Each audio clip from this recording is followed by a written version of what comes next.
আপনারা তো পুরুষ মানুষ, আল্লাহ তাআলা আপনাদের সৃষ্টি করেছেন এক ধরনের ক্ষমতা দিয়ে, কিন্তু আপনাদেরকে মা বানান নাই। জন্ম দেওয়ার যে কষ্টটা না, এটা বুঝবেন না। একটা জন্ম দিয়েছে এক সন্তানদের, এরপর শিক্ষক হয়ে কি হয়েছে, এই ছাত্রছাত্রীরা যখন তরুণ হিসেবে আসে, এই অভিভাবকরা আমাদের কাছে পাঠান, আমাদের হেফাজতে পাঠান, ওদেরকে সুনাগরিক করার জন্য, সুশিক্ষিত করার জন্য। তরুণ প্রাণ, এদের কখনো শাসন, কখনো বকা, আদরে এদেরকে আমরা সুনাগরিক করার চেষ্টা করি। তাদের ভেতরে আত্মবিশ্বাস জন্মায়, আত্মসম্মান।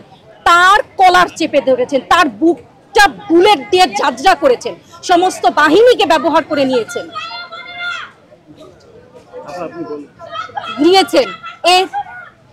এর বিচার চাই আমরা।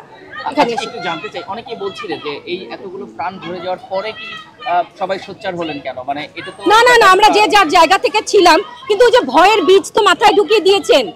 এই দল, ওই দল, এ করা যাবে না, ও করা যাবে না, এটাই তো পুঁজি। এই চেতনাই তো আপনাদের পুঁজি ছিল। ডিভাইড অ্যান্ড রুলস জানেন? ডিভাইড অ্যান্ড রুলস এর গেম খেলেছে, আমরাও যুগে যুগে সেইটার তালে দিয়েছি। এখন কোনো ডিভাইড অ্যান্ড রুলস নাই। আমরা মানুষ, আমরা শিক্ষিত মানুষ, আমরা অশিক্ষিত মানুষ। আপনাদের ভয় আর কোনোভাবে আমাদেরকে ভীত করে না। অন্যায় অনেক সহ্য করছি, অন্যায় সীমা ছাড়িয়ে গেছে। এখন এটা বুকের ভেতর এসে লাগছে, আত্মায় লাগছে, বিবেকে লাগছে। মানুষ হিসেবে তো মরে যেতে পারবো না, মেরে ফেলেছেন তো অলরেডি।